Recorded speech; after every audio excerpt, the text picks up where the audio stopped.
Hello അസ്സാം വലൈക്കും welcome back to my YouTube channel. അപ്പോൾ ഗേസ് എല്ലാവരും സുഖമായിട്ടിരിക്കുകയല്ലേ? അപ്പം അൽഹംദുലില്ലാ നമ്മളിവിടെ സുഖമായിട്ടിരിക്കുന്നുണ്ട്. അപ്പോൾ ഇന്ന് ഫുഡ് ഉണ്ടാക്കാനായിട്ട് സ്പെഷ്യൽ സംഭവങ്ങളൊക്കെയാണ് ഇന്നത്തെ ഫുഡ്. അപ്പോൾ എന്താണെന്നുള്ളത് വഴിയേ പറഞ്ഞു തരാം. അപ്പോൾ കുറച്ച് കരിവേപ്പില കിട്ടിയിട്ടുണ്ട്. അപ്പോൾ കരിവേപ്പില കഴുകി വെച്ചേക്കാണ്, അതിൻ്റെ വെള്ളം വന്ന് പോവാൻ. അപ്പോൾ രാവിലെയാണിത്, രാവിലെ 6 മണിക്ക് എടുക്കുന്ന ഒരു വീഡിയോ ആണിത്. എല്ലാവരും ഉറക്കമാണ്, ട്യൂഷന് പോകാനൊക്കെ സമയമായി. അപ്പം കുട്ടികളെയൊക്കെ വിളിച്ചുണർത്തണം. അപ്പോൾ വിളിച്ചിട്ടുണ്ട്, അവരെഴുന്നേൽക്കും. ഇപ്പോൾ റെഡിയായി, ഇനി ട്യൂഷന് പോകണം. അപ്പോൾ അവർ റെഡിയായി ട്യൂഷന് പോകാനായിട്ടൊക്കെ ഇറങ്ങിയിട്ടുണ്ട്.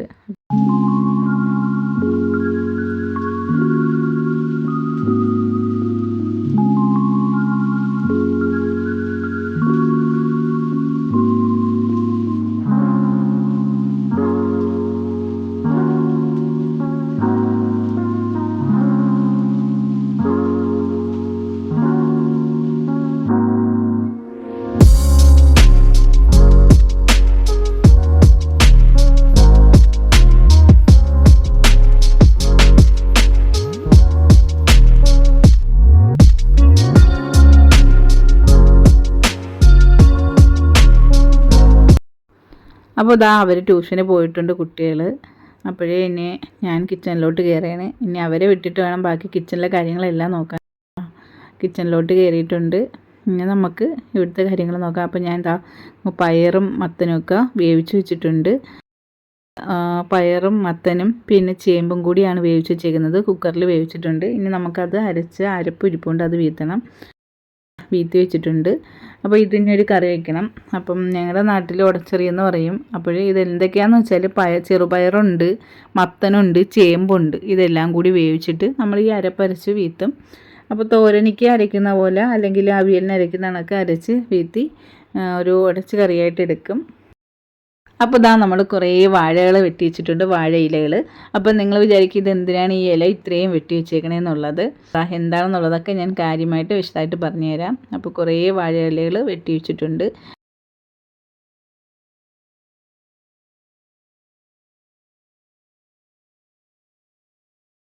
അങ്ങനെ നമ്മുടെ പയർ കറി റെഡി ആയിട്ടുണ്ട്, ഉടച്ച് കറി. അപ്പം അരപ്പരച്ച് അതും കൂടി അതിലേക്ക് വീത്തി ഒന്ന് മിക്സ് ചെയ്തെടുത്തിട്ട് നമുക്ക് അടുപ്പത്ത് വെച്ചൊന്ന് ചൂടാക്കണം. പിന്നെ ഇതിലേക്ക് കടുക് പൊട്ടിച്ച് വീത്തണം. അപ്പോൾ അതെന്തായാലും ഒന്നും കൂടി അരപ്പൊക്കെ വീത്തി നന്നായിട്ടൊന്ന് ഇളക്കിയെടുക്കണം.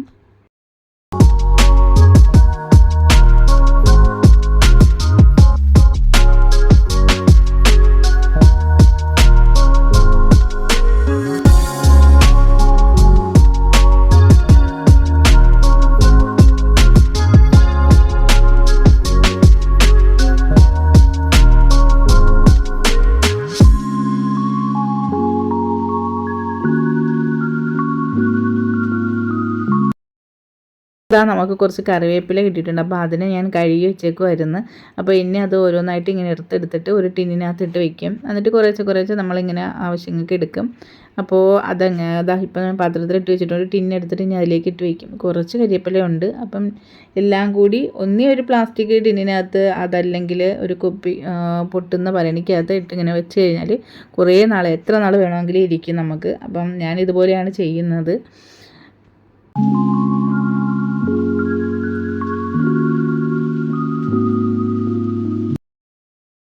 അപ്പോൾ ഇതെന്താണെന്ന് വെച്ചാൽ നമ്മൾ സാമ്പാറിന് കടുക് വറുക്കണം. പിന്നെ നമ്മുടെ ഉടച്ച് കറി ഉണ്ടല്ലോ മത്തനിട്ടിട്ട്, അതിന് നമുക്ക് കടുക് വറുക്കണം. അപ്പോൾ അതിന് ഉള്ളി അരിയാണ്. പിന്നെ ഞാൻ പറഞ്ഞില്ലേ നിങ്ങളോട് പറയാം എന്നിങ്ങനെ പറഞ്ഞല്ലോ, എന്തിനാണ് ഇല വെട്ടി വെച്ചേക്കുന്നതെന്നൊക്കെ. അതെന്ന് പറയുമ്പോൾ കുറച്ച് പൊതിച്ചോറ് കൊടുക്കണം. അപ്പോൾ ഹോസ്പിറ്റലിലേക്ക് കുറച്ച് പൊതിച്ചോറ് കൊണ്ടുപോകണം. അപ്പം ഒരാൾ മാത്രമല്ല, കുറച്ച് വീട്ടുകാർ ചേർന്നിട്ട് കൊടുക്കുന്നതാണ്. അപ്പം വല്ലപ്പോഴൊക്കെ ഇങ്ങനെ കൊടുക്കാറുണ്ട്. കുറച്ച് ഇങ്ങനെ പറയാം, 5, 10 ഇങ്ങനെ ഓരോ കണക്ക് പറയും. അപ്പോൾ ഓരോ വീട്ടുകാരും നമ്മളെ കൊണ്ട് പറ്റുന്ന രീതിയിൽ കൊടുക്കാൻ പറയും. അപ്പോൾ അങ്ങനെ തയ്യാറാക്കി കൊടുക്കാറുണ്ട്. അപ്പോൾ ഇടയ്ക്കിടയ്ക്ക് ഇതുപോലെ ഞാൻ റെഡിയാക്കിയൊക്കെ കൊടുക്കാറുണ്ട് ഹോസ്പിറ്റലിലേക്ക് ഊണ്. അപ്പം അതായത് കിടക്കുന്ന രോഗികൾക്ക് കൊടുക്കാനായിട്ടാണ്, ഫുഡ് ഉച്ചയ്ക്ക് ഒരു നേരം കൊടുക്കാനായിട്ട്. അപ്പോൾ നമ്മൾ കുറച്ച് ചെറുപ്പക്കാർ ചേർന്ന് കൂടി കൊടുക്കുന്നതാണ്. അപ്പോൾ അവരിങ്ങനെ എന്നോട് വിളിച്ച് പറഞ്ഞിട്ടുണ്ടായിരുന്നു, ഇങ്ങനെ ഫുഡ് കൊടുക്കണം, റെഡിയാക്കി തരാൻ പറ്റുമെന്ന്. അപ്പോൾ ഞാൻ പറഞ്ഞു കുഴപ്പമില്ല, അതിനെന്താ, രാത്രിയാണ് വിളിച്ച് പറഞ്ഞത്. അപ്പോൾ പിറ്റേന്ന് രാവിലെ തന്നെ എല്ലാം റെഡിയാക്കി കൊടുത്തിട്ടുണ്ടായിരുന്നു. അപ്പോൾ ഒരു 11 മണിയാകുമ്പോൾ നമുക്ക് ഫുഡ് കൊടുക്കണം. അപ്പോൾ രാവിലെ 6 മണിക്ക് എഴുന്നേറ്റിട്ട് ജോലി തുടങ്ങിയതാണ്. അപ്പം എല്ലാം ഞാൻ റെഡിയാക്കിയിട്ടുണ്ട്. അപ്പോൾ ഇനി നമുക്ക് അവർ വരുമ്പോഴത്തേക്ക് ചോറ് റെഡിയാക്കി കൊടുക്കണം.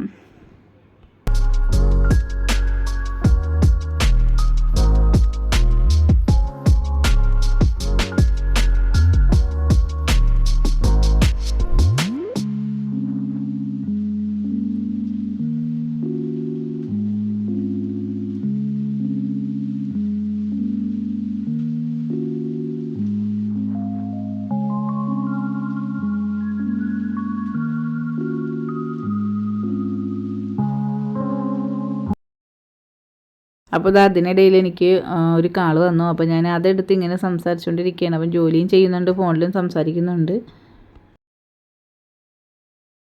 നമ്മുടെ കറിയൊക്കെ റെഡി ആയിട്ടുണ്ട്, ഉടച്ചേറി റെഡിയായി, സാമ്പാർ റെഡി ആയിട്ടുണ്ട്. ഇനി നമുക്ക് ബാക്കി ഇനി കുറേ കറികളും കൂടിയൊക്കെ വയ്ക്കാനുണ്ട്. അപ്പോൾ ഫോണിൽ സംസാരിച്ചുകൊണ്ടിരിക്കുന്നുണ്ട്, ഒരു കൈ കൊണ്ട് ജോലിയും ചെയ്യുന്നുണ്ട്. നമുക്കിനി ബാക്കി എന്താണെന്നുള്ളത് പറയാം. അപ്പോൾ കുറച്ച് മീൻ കിട്ടിയിട്ടുണ്ട്. അപ്പം ഹോസ്പിറ്റലിലേക്ക് കൊടുക്കാനാണ്. അപ്പോൾ അത് ഫ്രൈ ചെയ്യണം. പിന്നെ ബാക്കി നമുക്ക് വീട്ടാവശ്യത്തിന് എടുക്കണം. അപ്പോൾ അത് എന്താണെന്നുള്ളത് കണവയെന്ന് പറയും, മറ്റുള്ള സ്ഥലങ്ങളിൽ എന്താ പറയുമോ എന്നുള്ളത് എനിക്കറിയില്ല. ഇത് കണവ എന്ന് പറയും ഞങ്ങളുടെ നാട്ടിൽ. പിന്നെ അതുപോലെ തന്നെ കൊഴിയാള മീനും കിട്ടിയിട്ടുണ്ട്. അപ്പോൾ നമ്മുടെ നാട്ടിൽ പറയുന്ന പേരാണ് ഞാൻ പറയുന്നത്. ഫസ്റ്റ് നിങ്ങൾ കണ്ടത് കണവയാണ്. ഇനിയിപ്പോൾ ഈ സെക്കൻഡ് എടുക്കുന്നത് കൊഴിയാളയാണിത്. അപ്പം കൊഴിയാള മീനും കിട്ടിയിട്ടുണ്ട്. അപ്പോൾ നമുക്കിത് ഫ്രൈ ചെയ്യണം. അപ്പോൾ ഇതും കൂടി ഫ്രൈ ചെയ്തിട്ട് നമുക്ക് ഫുഡിൻ്റെ കാര്യങ്ങളെല്ലാം റെഡിയാക്കാം. ഫുഡും കാര്യങ്ങളൊക്കെ റെഡി ആയിട്ടുണ്ട് ഒരുവിധം. അപ്പം കാപ്പി ഉണ്ടാക്കാനായിട്ട് പോകുന്നു. കുട്ടികൾ ട്യൂഷൻ വിട്ട് വരുമ്പോഴത്തേക്ക് കാപ്പി കൊടുക്കണം. അപ്പോൾ ഞാൻ ദോശ ഉണ്ടാക്കാനായിട്ട് പോവുകയാണ്. അപ്പോൾ ദോശയും സാമ്പാറും ആക്കാമെന്ന് വിചാരിച്ചു രാവിലെ. പിന്നെ ഉച്ചയ്ക്കിനും കൂടി സാമ്പാർ എടുക്കാമല്ലോ. അപ്പോൾ എല്ലാം കൂടിയൊക്കെ റെഡിയാക്കിക്കൊണ്ടിരിക്കുകയാണ്. അപ്പോൾ കുട്ടികൾ വരുന്നതിന് മുന്നേ തന്നെ കാപ്പി ഉണ്ടാക്കണം. പിന്നെ അത് കഴിഞ്ഞിട്ടാണ് ബാക്കി ഫുഡിൻ്റെ കാര്യങ്ങളെല്ലാം റെഡിയാക്കിയിട്ട് 11 മണിക്ക് നമുക്ക് ഫുഡ് കൊടുക്കണേ. അപ്പോൾ അതിനൊന്നും എല്ലാം റെഡിയാക്കണം. അപ്പോൾ കാപ്പിയൊക്കെ ഉണ്ടാക്കിയിട്ടുണ്ട്. പിന്നെ നമ്മുടെ സാമ്പാറൊക്കെ റെഡിയാക്കിയിട്ടുണ്ട്. നമ്മുടെ സാമ്പാർ കടുവൊക്കെ പൊട്ടിച്ച് വീത്തിയിട്ട് സാമ്പാർ റെഡി ആയിട്ടുണ്ട്. ഇതാണ് നമ്മുടെ സാമ്പാർ. അപ്പം എന്തായാലും ഉച്ചയ്ക്കത്തേക്കും നമുക്ക് രാവിലെ കാപ്പിക്കൊക്കെ എടുക്കാൻ വേണ്ടിയിട്ട് ഞാൻ തലേ ദിവസമേ റെഡിയാക്കി വെച്ചതാണ്. പിന്നെ നമ്മുടെ വാഴയില കൊണ്ടുവച്ചിട്ടുണ്ട്. ഇനി ഇതൊന്ന് ചൂടാക്കി വാട്ടിയെടുക്കണം. അപ്പം ഫുഡ് ഇന്ന് വാഴയിലയിൽ പൊതിയാണ് ചെയ്യുന്നത്. അപ്പോൾ ഹോസ്പിറ്റലിൽ കൊടുക്കാൻ വേണ്ടി മാത്രമല്ല, നമുക്കും വാഴയിലയിൽ പൊതിഞ്ഞ് വയ്ക്കുന്നുണ്ട്. അപ്പോൾ സാധാരണ ഇങ്ങനെ കൊടുക്കുന്ന ദിവസങ്ങളിൽ എനിക്കും അങ്ങനെ ഒരു കൊതി തോന്നിയിട്ട് ഞാനും അതുപോലെ വയ്ക്കും. ചമ്മന്തിയും മീൻ ഫ്രൈയും എല്ലാമൊക്കെ വെച്ചിട്ട് ഞാനും വാഴയിലയിൽ പൊതിഞ്ഞ് വെച്ചേക്കും. കാരണം പഠിക്കാനൊക്കെ പോകുന്ന സമയത്ത് ഇതുപോലെ വാഴയിലയിൽ പൊതിഞ്ഞ് ചോറൊക്കെ കൊണ്ടുപോയിട്ട് കഴിക്കാൻ നല്ല ടേസ്റ്റാണല്ലോ. പക്ഷേ ഇപ്പോൾ നമുക്ക് ആ ഒരു ഇത് തോന്നും, നമുക്കങ്ങനെ കഴിക്കാനായിട്ടൊക്കെ ഒരു ഇത് തോന്നും. പക്ഷേ നമ്മളങ്ങനെ ചെയ്യാറില്ല. ഇപ്പോൾ ഇങ്ങനെ ഫുഡൊക്കെ കൊടുക്കുമ്പോഴത്തേക്കും ഞാനിതുപോലെ ആക്കി വയ്ക്കും. രാവിലെ പൊതിഞ്ഞ് വെച്ചിട്ട് ഉച്ചയാകുമ്പോൾ ഞാനും എടുത്ത് കഴിക്കും. ഹോസ്പിറ്റലിൽ ഫുഡ് കൊടുക്കുന്ന അതേപോലെ തന്നെ ഞങ്ങൾക്കും പൊതിഞ്ഞ് വയ്ക്കും. അപ്പം ഇന്നിപ്പം റയാനും ചുമ്മാനാക്കും അത് ഇഷ്ടമല്ല, പക്ഷേ ഞാനും അക്കവും കഴിക്കും. അപ്പം നമുക്കും 2 പേർക്കും കൂടി അങ്ങനെ ഉണ്ടാക്കി വെച്ചിട്ടുണ്ട്. ഉണ്ടാക്കി വയ്ക്കാനായിട്ട് റെഡിയാക്കുന്നുണ്ട്. പിന്നെയെന്ന് പറയുമ്പോൾ ആ ഹോസ്പിറ്റലിൽ അതേപോലെ ഇലയിൽ പൊതിഞ്ഞിട്ടാണ് കൊടുക്കുന്നത്. അപ്പോൾ നമ്മുടെ ഇല ഗ്യാസിൽ വെച്ചിട്ട് ഞാൻ ചൂടാക്കി എടുത്തിട്ടുണ്ട്. ഇനി നമുക്ക് ഫുഡ് പൊതിയാം.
അപ്പോൾ ഗൈസ് നമ്മളിങ്ങനെ ചോറ് പൊതിയുന്നുണ്ട് അപ്പം കൊടുത്തു വിടാനായിട്ട്. അപ്പോൾ എന്തൊക്കെയാണ് കറികളെന്ന് പറയുമ്പോഴത്തേക്ക് ഉടച്ചുകറിയുണ്ട്, പിന്നെ തോരനുണ്ട്, ചമ്മന്തിയുണ്ട്, മീൻ ഫ്രൈ ഉണ്ട്, പിന്നെ അച്ചാറുണ്ട്, സാമ്പാർ. അപ്പോൾ ഇതെല്ലാം കൂടി വെച്ചിട്ടാണ് നമ്മൾ ഓരോ ഓണം പൊതിഞ്ഞെടുക്കുന്നത്. അപ്പോൾ ഞാൻ പെട്ടെന്ന് തന്നെ എല്ലാം റെഡിയാക്കുന്നുണ്ട്. അപ്പോൾ ഞങ്ങളുടെ ചോറും കറികളും എല്ലാം ആയിട്ടുണ്ട്. ഈ ചോറും കൂടി ഒന്ന് പാഴ്സൽ ചെയ്ത് വെച്ചിരുന്നാലേ അവർ വരുമ്പോഴത്തേക്ക് നമുക്ക് എടുത്ത് കൊടുക്കത്തുള്ളൂ.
ഇനി ഇതാ നമ്മുടെ ചോറൊക്കെ എല്ലാം റെഡിയാക്കി വെച്ചിട്ടുണ്ട്. അപ്പോൾ പൊതിച്ചോറെല്ലാം റെഡിയായിട്ടുണ്ട്. ഇനി നമുക്ക് ആൾ വരുമ്പോഴത്തേക്ക് കൊടുത്തു വിടണം. അപ്പോൾ ഞാൻ ഇതാ കുറച്ച് എടുത്ത് ടേബിളിൻ്റെ അടുത്ത് കൊണ്ട് വെച്ചിട്ടുണ്ട്. അപ്പോൾ ഇനി ഇത് നമുക്ക് എല്ലാം കൂടി പാക്ക് ചെയ്തിട്ട് ആൾ വരുമ്പോഴത്തേക്ക് കൊടുക്കണം. അപ്പോൾ ഇതാ ഞാനെല്ലാം റെഡിയാക്കി പാക്ക് ചെയ്ത് വെച്ചിട്ടുണ്ട്. ഇനി ഇതാ കിച്ചൺ നോക്കിക്ക്, ഇതെല്ലാം കൊടുത്ത് കഴിഞ്ഞപ്പോൾ ഇതാ ഇത്രയും ജോലിയുണ്ട് കിച്ചണിൽ. അപ്പോൾ അതെല്ലാം ഒതുക്കി കിച്ചണിൽ പാത്രങ്ങളൊക്കെ കഴുകി എല്ലാം റെഡിയാക്കി. അപ്പോൾ ഇതാ മാങ്ങ ഇരുന്നു, സ്റ്റാർ പുളിഞ്ചി ഇരുന്നു. അപ്പോൾ എനിക്ക് മുളക് ഉപ്പും ഇട്ടിട്ട് അങ്ങനെ കഴിക്കാനായിട്ട് തോന്നി. ഞാൻ ചില വീഡിയോസിലേക്ക് കണ്ടിട്ടുണ്ട് അങ്ങനെ കഴിക്കുന്നത്. അപ്പോൾ അത് കണ്ടപ്പോൾ എനിക്കും കഴിക്കണമെന്ന് തോന്നി. അങ്ങനെ പിന്നെ ഞാൻ മാങ്ങയും ഇതും കൂടി എടുത്തുകൊണ്ട് വന്നിട്ട് ഉപ്പും മുളക് ഉപ്പൊക്കെ ഇട്ടിട്ട് ജസ്റ്റ് ഒന്ന് കഴിക്കാമെന്ന് വിചാരിച്ച്. അപ്പോൾ ഇത് കാണുമ്പോൾ തന്നെ നിങ്ങളുടെ വായിലൂടി വെള്ളം ഊറും. എന്തായാലും നമുക്കത് കഴിച്ചു നോക്കാം. നല്ല ടേസ്റ്റാണ്. പഴുത്ത മാങ്ങയിൽ നന്നായിട്ട് പഴുക്കാത്ത മാങ്ങ, ഒരു പകുതി ഇത് പഴുത്ത മാങ്ങയായിരിക്കണം. അപ്പോൾ ഇതാ കഴിച്ചിട്ടുണ്ട്. നല്ല ടേസ്റ്റ് ഉണ്ട് കേട്ടോ. ആ ഒരു മധുരവും പുളിപ്പും എരിവും ഉപ്പും എല്ലാം കൂടി ചേർന്നിട്ട് അടിപൊളി എന്ന് പറഞ്ഞാൽ അടിപൊളി തന്നെ. സത്യം പറഞ്ഞാൽ ഞാനിത് റീൽസിലൊക്കെ ഇങ്ങനെ കണ്ടിട്ടുണ്ട് കഴിക്കുന്നത് ഓരോരുത്തരും. അപ്പോൾ ഞാൻ വിചാരിക്കും എനിക്കും അങ്ങനെ കഴിക്കണം എന്നുള്ളത്. പക്ഷേ സംഭവം ഞാനും അതേപോലെ കഴിച്ചു. നല്ല അടിപൊളിയായിട്ടുണ്ട്. സൂപ്പർ ടേസ്റ്റാണ്.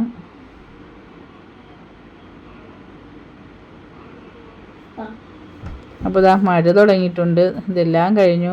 ഫുഡൊക്കെ കൊണ്ടുപോയിട്ടുണ്ട് കേട്ടോ. അപ്പോൾ ഫുഡ് കൊണ്ടുപോകുന്ന വീഡിയോ ഒന്നും എനിക്ക് എടുക്കാൻ പറ്റിയില്ല, ആൾ വന്ന് കൊണ്ടുപോകുന്നതൊന്നും.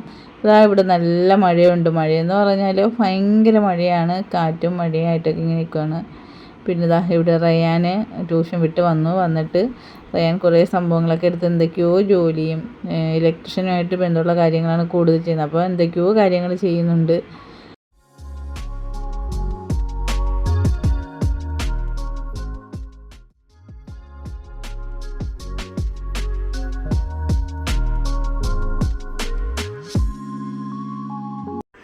അങ്ങനെ ഞങ്ങൾ 2 പുതിയ ചോറ് എടുത്തിട്ടുണ്ടായിരുന്നു. അപ്പോൾ ഒന്ന് എനിക്കും ഒന്ന് അക്കുവിനും കൂടിയാണ്. അപ്പോൾ റയാനും ജുമാനാക്കം വേണമെന്ന് ചോദിച്ചപ്പോൾ അവർ വേണ്ടാന്ന് പറഞ്ഞു. അവർ അല്ലാണ്ട് തന്നെ കഴിക്കുന്നുണ്ട്.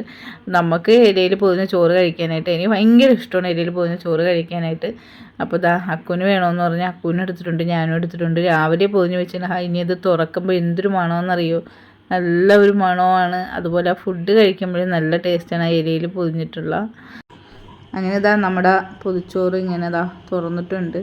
തുറക്കുമ്പോൾ തന്നെ നല്ലൊരു മണമുണ്ട്. ചമ്മന്തിയുടെയും ആ ചോറിൻ്റെയൊക്കെ നല്ലൊരു മണം.